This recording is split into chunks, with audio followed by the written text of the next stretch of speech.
TV 24 news ವಾಹಿನಿಗೆ ಸ್ವಾಗತ.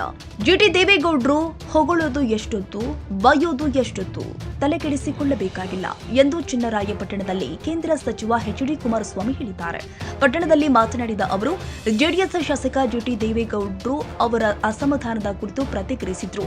ನಾನು ಅವರನ್ನ 15 ವರ್ಷಗಳಿಂದ ನೋಡ್ತಾ ಇದ್ದೇನೆ. ಅವರು ಹೊಗಳೋದು ಎಷ್ಟೊತ್ತು, ಬೈಯೋದು ಎಷ್ಟೊತ್ತು, ಇದರಲ್ಲಿ ತಲೆಕೆಡಿಸಿಕೊಳ್ಳಬೇಕಾದ ಅಗತ್ಯವಿಲ್ಲ. ನಮ್ಮ ಪಕ್ಷದಲ್ಲಿ ಯಾವುದೇ ಗೊಂದಲಗಳು ಇಲ್ಲ ಅಂತ ಸ್ಪಷ್ಟಪಡಿಸಿದ್ರು. ಅವರಿಗೆ ವೈಯಕ್ತಿಕ ಸಮಸ್ಯೆಗಳು ಇರಬಹುದು, ಆದರೆ ಅದು ಪಕ್ಷದ ಸಮಸ್ಯೆಯಲ್ಲ. ಅವರ ಅಸಮಾಧಾನ ವೈಯಕ್ತಿಕವಾಗಿ ಇರಬಹುದು, ಪರ್ಸನಲ್ ಅಜೆಂಡಾ ಇರಬಹುದು ಎಂದು ಹೇಳಿದ್ರು. ನಮ್ಮ ಪಕ್ಷದಲ್ಲಿ ಗುಂಪುಗಾರಿಕೆ ಇಲ್ಲ, ಗೊಂದಲಗಳು ಇಲ್ಲ ಅಂತ ಕುಮಾರಸ್ವಾಮಿ ಪುನರುಚ್ಚರಿಸಿದ್ದಾರೆ.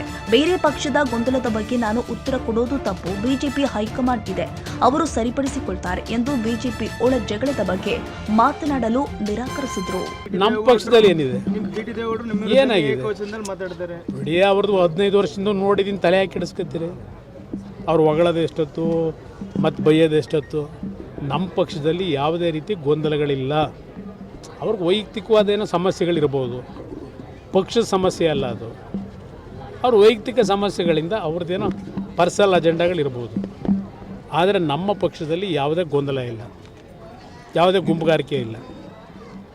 ಬೇರೆ ಪಕ್ಷದ ಅವ್ರ ಪಕ್ಷಕ್ಕೆ ಸೇರಿರ್ತಕ್ಕಂಥ ಅದಕ್ಕೆ ನಾನು ಉತ್ತರ ಕೊಡೋ ತಪ್ಪಾಗುತ್ತೆ. ಅವ್ರ ಹೈಕಮಾಂಡ್ ಇದೆ, ಅವರದೆಲ್ಲ ಸರಿಪಡಿಸ್ಕೊತಾರೆ. ಅದು ನಮಗೆ ಸಂಬಂಧ ಇಲ್ಲ.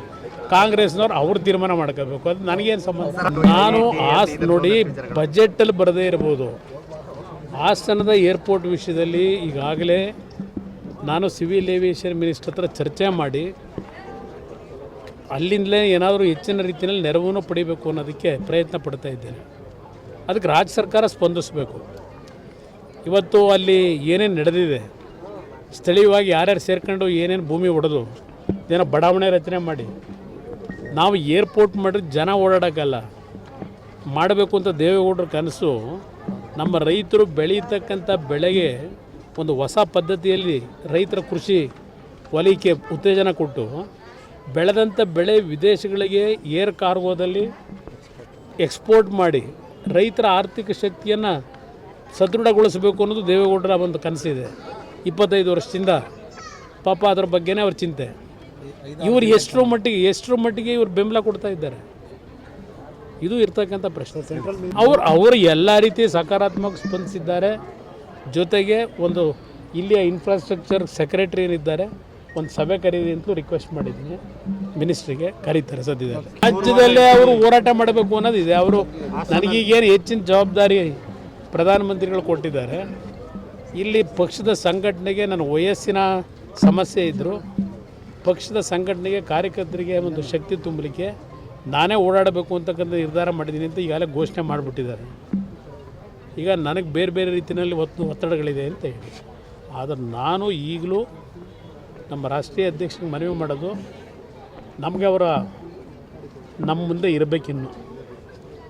ಈ ರಾಜ್ಯಕ್ಕೆ ಅವರ ಒಂದು ಕನಸುಗಳೇನಿತ್ತು ಅದನ್ನು ನನಸು ಮಾಡತಕ್ಕಂಥ ಒಂದು ಕಾಲ ಈ ನಾಡಿನ ಜನತೆ ಕೊಡ್ತಾರೆ ಅಂತಕ್ಕಂಥ ನಂಬಿಕೆ ಇಟ್ಕೊಂಡಿದ್ದೇನೆ. ಅದನ್ನು ಅವ್ರು ಕಣ್ಣಾರೆ ನೋಡಬೇಕು. ಅವ್ರು ಮಾಡೋಕ್ಕಾಗದೇ ಇದ್ದದನ್ನು ಇವತ್ತು ಈ ರಾಜ್ಯದ ಅಭಿವೃದ್ಧಿಗೆ ನನ್ನದೇ ಆದಂಥ ಒಂದು ಕಲ್ಪನೆ, ಅವರು ನಮಗೇನು ಮಾರ್ಗದರ್ಶನ ಕೊಟ್ಟಿದ್ದಾರೆ ಅದು ಇಟ್ಕೊಂಡಿದ್ದೇವೆ. ಆ ಕಾರ್ಯಕ್ರಮಗಳನ್ನು ತರಬೇಕು ಅಂತಕ್ಕಂಥದ್ದು ನನ್ನ ಒಂದು ಯೋಜನೆ ಇದೆ. ಇವತ್ತು ನೋಡಿ, ಕೇಂದ್ರ ಸರ್ಕಾರದಲ್ಲೇ ಎಲೆಕ್ಟ್ರಾನಿಕ್ ಟಾಯ್ಸ್ಗೆ ಉತ್ತೇಜನ ಕೊಡಬೇಕು ಅಂತ ತೀರ್ಮಾನ ಮಾಡಿದ್ರು. ನಾನು 14 ತಿಂಗಳು 2ನೇ ಬಾರಿ ಮುಖ್ಯಮಂತ್ರಿ ಆದಾಗ 9 ಇಂಡಸ್ಟ್ರಿಯಲ್ ಕ್ಲಸ್ಟರ್ನ ರಾಜ್ಯದಲ್ಲಿ ಮಾಡಬೇಕು ಅಂತ ಇದ್ದೆ. ಅದರಲ್ಲಿ ಕೊಪ್ಪಳದಲ್ಲಿ ಟಾಯ್ ಇಂಡಸ್ಟ್ರಿ ಮಾಡಬೇಕು ಅಂತ ಹೇಳಿ, ಲೆದರ್ನ ಒಂದು ಎನ್ಕರೇಜ್ ಮಾಡಬೇಕು ಅಂತೇಳಿ ಬಳ್ಳಾರಿನಲ್ಲಿ ಲೆದರ್ ಇಂಡಸ್ಟ್ರಿಗೆ ಒತ್ತು ಕೊಡಬೇಕು ಅಂತ ಮಾಡಿದ್ದೆ. ಇವತ್ತು ಕೇಂದ್ರ ಸರ್ಕಾರ ಲೆದರ್ ಇಂಡಸ್ಟ್ರಿ ಮುಖಾಂತರ ಎಕ್ಸ್ಪೋರ್ಟ್ನ ಇಲ್ಲಿ ಮ್ಯಾನುಫ್ಯಾಕ್ಚರ್ ಏನು ಮಾಡ್ತಾರೆ ಲೆದರ್ ಇಂಡಸ್ಟ್ರಿನಲ್ಲಿ 1,00,000 ಕೋಟಿ ಆದಾಯ ದೇಶದ ಒಂದು ಫಾರಿನ್ ಎಕ್ಸ್ಚೇಂಜಿಗೆ ತರಬೇಕು ಅಂತಕ್ಕಂಥ ಘೋಷಣೆ ಮೊನ್ನೆ ಮಾಡಿದ್ದಾರೆ. ನೆನ್ನೆ ಲೆದರ್ ಇಂಡಸ್ಟ್ರಿ ಮುಖಾಂತರ ಹಲವಾರು ಯೋಜನೆಗಳಿದೆ. ಲೆದರ್ ಇಂಡಸ್ಟ್ರಿ ಮುಖಾಂತರ ಸುಮಾರು 20 ಲಕ್ಷ ಯುವಕರಿಗೆ ಉದ್ಯೋಗ ದೊರಕಿಸ್ಕೊಡ್ಬೇಕು ಅನ್ನೋದಿದೆ ಆ ಕಾರ್ಯಕ್ರಮದಲ್ಲಿ. ಸ್ಟಾರ್ಟಪ್ಗಳ ಮುಖಾಂತರ ಹಲವಾರು ರೀತಿಯ ಒಂದು ಉತ್ತೇಜನ ಕೊಡ್ತಕ್ಕಂಥ ಯೋಜನೆಗಳು ಸಿದ್ಧ ಮಾಡಿದ್ದಾರೆ. ಇನ್ನು ಆರ್ಟಿಫಿಷಿಯಲ್ ಇಂಟೆಲಿಜೆನ್ಸು ಇವತ್ತು 500 ಕೋಟಿ ಇಟ್ಟಿದ್ದಾರೆ. ಅದರಲ್ಲಿ ನಾನು ಕರ್ನಾಟಕದಲ್ಲೂ ಸಹ ಅವರು ಗುಜರಾತ್ನಲ್ಲಿ ಈಗಾಗಲೇ ಪ್ರೋಸೆಸ್ ಪ್ರಾರಂಭ ಮಾಡಿಬಿಟ್ಟಿದ್ದಾರೆ. ನಾನು ಮನವಿ ಮಾಡ್ತಾ ಇದ್ದೇನೆ, ಕರ್ನಾಟಕದಲ್ಲೂ ಇದು ಕರ್ನಾಟಕ ಹಬ್ ಇಲ್ಲಿ ಸಾಫ್ಟ್ವೇರ್ ಇಂಡಸ್ಟ್ರಿ, ಆರ್ಟಿಫಿಷಿಯಲ್ ಇಂಟೆಲಿಜೆನ್ಸ್ಗೆ ಕರ್ನಾಟಕದಲ್ಲೂ ಸಹ ಏನಾದರೂ ಮಾಡಿ ಒಂದು ಉತ್ತೇಜನ ಕೊಡಬೇಕು ಅನ್ನೋದ್ರ ಬಗ್ಗೆ ಗಮನ ಹರಿಸ್ತಾ ಇದ್ದೀನಿ. ಕನ್ನಡಿಗರ ಮೆಚ್ಚಿನ ನಿಮ್ಮ ಟಿವಿ 24 ಕನ್ನಡ ನ್ಯೂಸ್ ವಾಹಿನಿ ಇದೀಗ ಟಿವಿಯಲ್ಲಿ ಲಭ್ಯ. ಕರ್ನಾಟಕ ಮತ್ತು ದೇಶ ವಿದೇಶದ 360 ಡಿಗ್ರಿ ಸುದ್ದಿ ಹಾಗೂ ಉತ್ತರ ಕರ್ನಾಟಕ, ಬೆಳಗಾವಿ, ಬಾಗಲಕೋಟೆ, ಧಾರವಾಡ, ಹಾವೇರಿ, ಗದಗ, ಬಿಜಾಪುರ ಜಿಲ್ಲೆಯ ಕ್ಷಣ ಕ್ಷಣದ ವಿವರವನ್ನ ಪಡೆಯುವುದಕ್ಕೆ ಟಿವಿ 24 ಕನ್ನಡ ನ್ಯೂಸ್ ವಾಹಿನಿಯನ್ನ ಲೈಕ್ ಮಾಡಿ, ವಿಡಿಯೋಗಳನ್ನ ಶೇರ್ ಮಾಡಿ, ಕಮೆಂಟ್ ಮಾಡುವ ಮೂಲಕ ನಮ್ಮ ವಾಹಿನಿಗೆ ಸಹಕಾರ ನೀಡಿ ಮತ್ತು ಚಾನೆಲ್ ಅನ್ನ ಸಬ್ಸ್ಕ್ರೈಬ್ ಮಾಡಿ. Thank you.